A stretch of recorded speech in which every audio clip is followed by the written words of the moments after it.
வணக்கம். திசைகளின் 10 மணி செய்திகள். பேரணிக்கு ஒத்துழைப்பு நல்கும்படி போலீஸ் துறைக்கு அன்வார் அறிவுறுத்தல். வரும் சனிக்கிழமை கோலாலம்பூர் மாநகரில் தனக்கு எதிராக நடைபெறும் தூரோன் அன்வார் பேரணியில் பங்கேற்பவர்களுக்கு எந்தவொரு மிரட்டலும் விடுக்காமல் அவர்களுக்கு ஒத்துழைப்பு நல்குமாறு பிரதமர் டத்தோஸ்ரீ அன்வார் இப்ராஹிம் போலீஸ் துறைக்கு அறிவுறுத்தியுள்ளார்.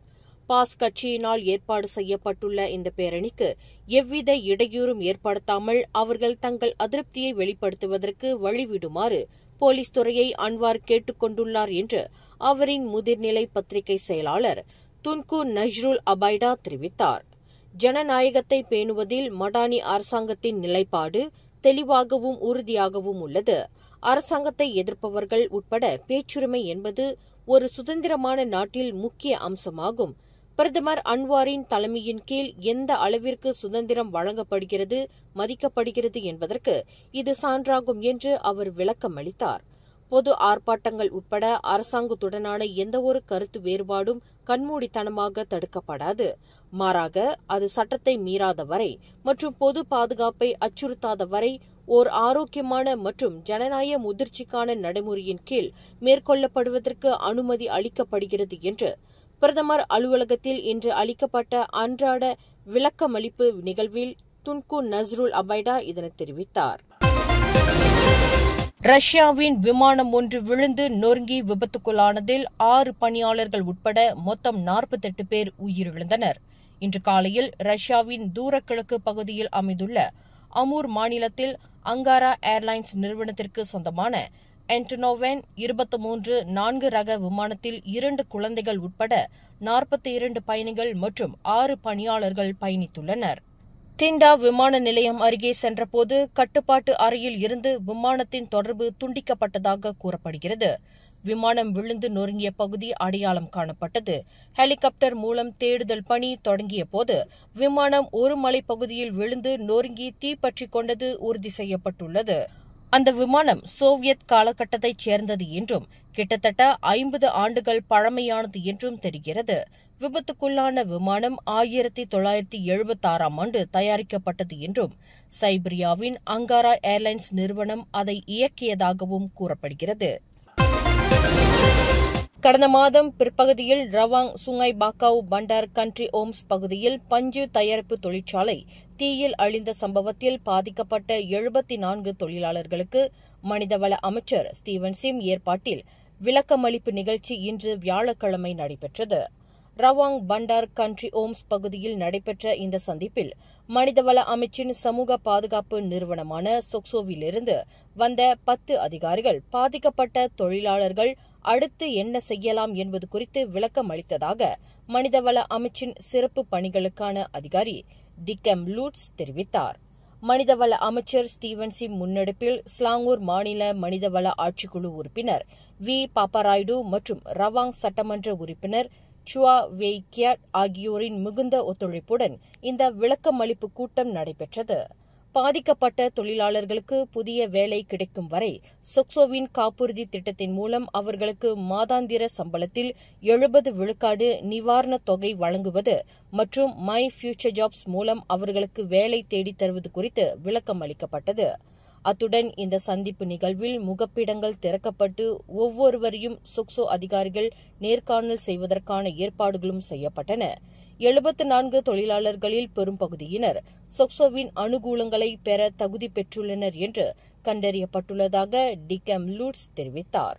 இந்த 74 தொழிலாளர்களில் 35 வயதுக்கு கீழ்ப்பட்ட 15 பேர் மனிதவள அமைச்சின் இந்தியர்களுக்கான திறன் முன்னெடுப்பு திட்டமான மிசி மூலம் தொழிற்பயிற்சி ஈடுபடுவதற்கு அறிவுறுத்தப்பட்டது. மிசி திட்டத்தில் பங்கு கொள்வதற்கு 15க்கும் மேற்பட்ட தொழிலாளர்கள் ஆர்வத்துடன் தங்களை பதிவு செய்து கொண்டதாக டிக்கம் லூட்ஸ் திசைகளிடம் தெரிவித்தார். அது தவிர்த்து மிசியோட பூத்தம் நம்ம அங்கே செட் பண்ணோம்.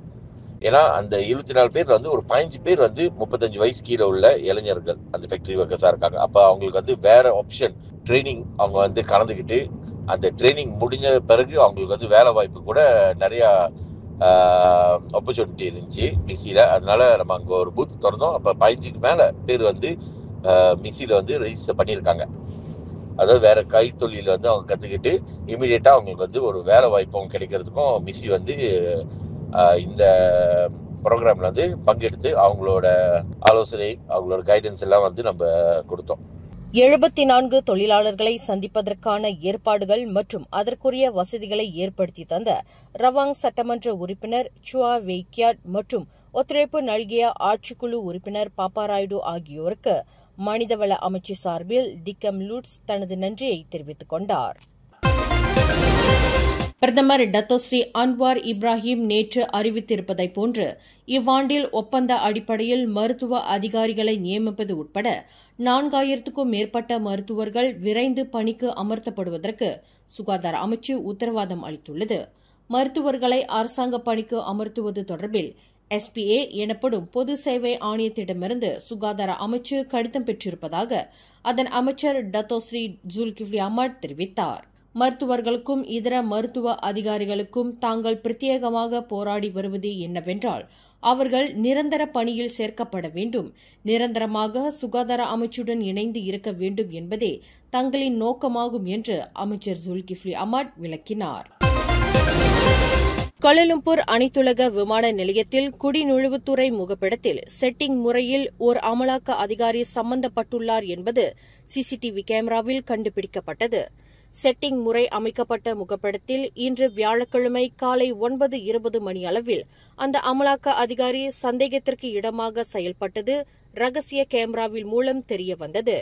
மலேசிய எல்லை கட்டுப்பாட்டு மற்றும் பாதுகாப்பு ஏஜென்சியைச் சேர்ந்த அதிகாரிகள் சம்பந்தப்பட்ட மலாக்கா அதிகாரியை மடக்கி சோதனையிட்டனர்.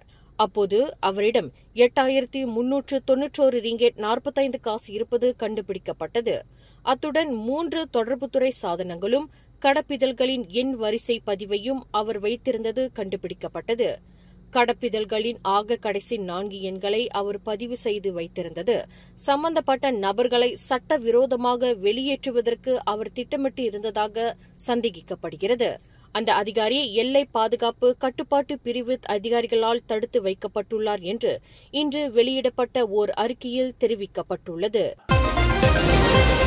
மலேசிய மருத்துவர் ஒருவர் கடந்த வாரம் வெள்ளிக்கிழமை இத்தாலி டொலோமைட்ஸில் உள்ள குரோடா டெல் பெக்கோ என்ற மலைப்பாங்கான இடத்தில் மலையேறும் நடவடிக்கையில் ஈடுபட்டிருந்தபோது 100 மீட்டர் உயரத்திலிருந்து கீழே பாறையில் விழுந்து உயிரிழந்தார். அந்த மலேசிய மருத்துவர் 60 வயது டாக்டர் கவுபி லிங் என்று அடையாளம் கூறப்பட்டது. அவர் கடா சுங்கைப்பட்டாணி மெட்ரோ நிபுணத்துவ மருத்துவமனையைச் சேர்ந்தவர் என்று தெரிவிக்கப்பட்டது. நண்பர்களுடன் இத்தாலியில் மலையேறும் நடவடிக்கையில் ஈடுபட்டிருந்தபோது சம்பவம் நிகழ்வதற்கு முதல் நாள் நண்பர்களிடமிருந்து பிரிந்த பிறகு வழி தவறி அந்த மருத்துவர் காணாமல் போனதாக கூறப்படுகிறது. உள்ளூர் ஊடகங்கள் அறிக்கையின்படி அந்த மருத்துவர் செங்குத்தான மலைப்பாதையில் சறுக்கி பாறை மீது விழுந்ததாக குறிப்பிட்டுள்ளது. SPRM விசாரணைக்கு செல்வதாக கூறி வீட்டிலிருந்து புறப்பட்டு சென்ற ஒரு வர்த்தக பெண்மணியான டத்தின் பமேலா லிங் மர்மமான முறையில் காணாமல் போனது குறித்து அவரை தேடி கண்டுபிடிக்கும் முயற்சியில் ஆக கடைசியான நிலவரத்தை போலீஸ் துறை அறிவிக்க வேண்டும் என்று இன்று நாடாளுமன்றத்தில் ஜெலுத்தோங் MP RSN ராயர் கேட்டுக் கொண்டார். கடந்த ஏப்ரல் 9ஆம் தேதி முதல் அந்த வர்த்தக பெண்மணி காணவில்லை என்று தெரிவிக்கப்பட்டுள்ளது. சம்பந்தப்பட்ட பெண்மணி காணாமல் போனது பலரது கவன ஈர்ப்பாக மாறியுள்ளது. அவரை தேடி கண்டுபிடிப்பதில் இதுவரை எந்தவொரு பலனும் கிட்டாதது பல்வேறு விமர்சனங்களுக்கு வழிவிட்டுள்ளதாக ராயர் குறிப்பிட்டார்.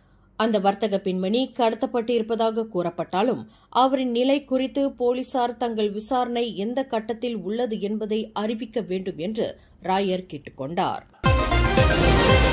கோலாலம்பூர் மாநகரில் வரும் சனிக்கிழமை நடைபெறவிருக்கும் பிரதமர் அன்வாருக்கு எதிரான பேரணியில் மக்கள் அதிக அளவில் கலந்து கொள்வார்கள் என்று எதிர்க்கட்சித் தலைவர் டத்தோஸ்ரீ அம்சா ஜைனுடின் தெரிவித்துள்ளார். அரசாங்கத்திற்கு எதிராக மக்கள் அதிக அளவில் அதிருப்தி கொண்டிருப்பதால் இந்த முறை நடைபெறும் பேரணியில் அதிக அளவில் மக்கள் கூடுவர் என்று அம்சா ஜைனுடின் குறிப்பிட்டார். நாட்டில் எத்தகைய பிரச்சினைகள் ஏற்பட்டுள்ளன என்று தமது அதிகாரி ஒருவரை கேட்டபோது தேர்வு செய்வதற்கு 1000 பிரச்சினைகள் உள்ளன என்று பதிலளித்திருப்பதாக அம்சா ஜைனுடின் தெரிவித்தார். தனது மனைவிக்கு சொந்தமான நிறுவனத்திற்கு கடந்த 2023ஆம் ஆண்டிலிருந்து 2024ஆம் ஆண்டு வரை குத்தகைகளை வழங்கி வந்ததாக கூறப்படும் தலைமை மருத்துவ உதவி அதிகாரி ஒருவரை மலேசிய ஊழல் தடுப்பு ஆணையமான SPRM கைது செய்துள்ளது.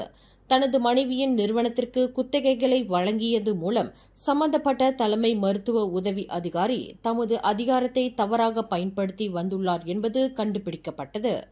50 வயது மதிக்கத்தக்க அந்த அதிகாரி நேற்று லாபுவானில் உள்ள SPRM அலுவலகத்திற்கு விசாரணைக்கு அழைக்கப்பட்டு கைது செய்யப்பட்டார். அவரை இன்று தொடங்கி 4 நாள் தடுத்து வைப்பதற்கு நீதிமன்றம் அனுமதி வழங்கியிருப்பதாக SPRM வட்டாரங்கள் தெரிவித்தன. கடந்த வாரம் தங்கள் 7 வயது மகளை டுரியான் தோலை பயன்படுத்தி சித்திரவதை செய்து வந்த குற்றத்திற்காக வளர்ப்பு தந்தையான ஆடவர் ஒருவருக்கு கோலாலம்பூர் செஷன்ஸ் நீதிமன்றம் 5 ஆண்டு சிறை தண்டனை விதித்தது. இந்த செயலுக்கு உடந்தையாக இருந்த அந்த சிறுமியின் சொந்த தாயாருக்கு 18,000 ரிங்கிட் அபராதம் விதித்தது. அபராத தொகையை செலுத்த தவறினால் 3 மாத சிறை தண்டனை விதிப்பதாக நீதிமன்றம் உத்தரவிட்டது. 42 வயது முன்யாமின் சுக்கிமான் மற்றும் அவரின் 32 வயது மனைவி யோரினி அப்துல்லா ஆகியோரே இக்குற்றத்தை புரிந்ததாக நீதிமன்றத்தில் தெரிவிக்கப்பட்டது. கடந்த ஜூலை 16ஆம் தேதி மாலை 6 மணி அளவில் ஜாலான் அம்பாங்கில் உள்ள தங்கள் வீட்டில் அவர்கள் இக்குற்றத்தை புரிந்ததாக குற்றப்பதிவில் கூறப்பட்டுள்ளது. கில்லான் பள்ளத்தாக்கில் பல்வேறு பகுதிகளில் புகைமூட்டம் சூழ்ந்திருந்த போதிலும் கோலஸ்லாங்கூரில் இன்று பிற்பகல் 3 மணி வரை காற்றின் தரம் சற்று மோசமடைந்துள்ளது. IPU எனும் காற்று மாசுபாட்டில் கோலஸ்லாங்கூர் பகுதி ஆரோக்கியமற்ற குறியீட்டை பதிவு செய்துள்ளதாக சுற்றுச்சூழல் தலைமை இயக்குநர் டத்தோவான் அப்துல் லத்தீப் வன்ஜஃபார் தெரிவித்துள்ளார். அதேவேளையில் இதர பகுதிகளில் 64 இடங்களில் காற்றின் தரம் மிதமாக பதிவு செய்யப்பட்டுள்ளதாக அவர் குறிப்பிட்டார். மேலும் செய்திகளை தெரிந்து கொள்ள கீழே இருக்கும் பெல் பட்டனை அழுத்துங்கள். உங்கள் மகிழ்ச்சியை வெளிப்படுத்த லைக் மற்றும் ஷேர் செய்யுங்கள். தொடர்ந்து திசைகளோடு இணைந்திருக்க சப்ஸ்கிரைப் செய்யுங்கள்.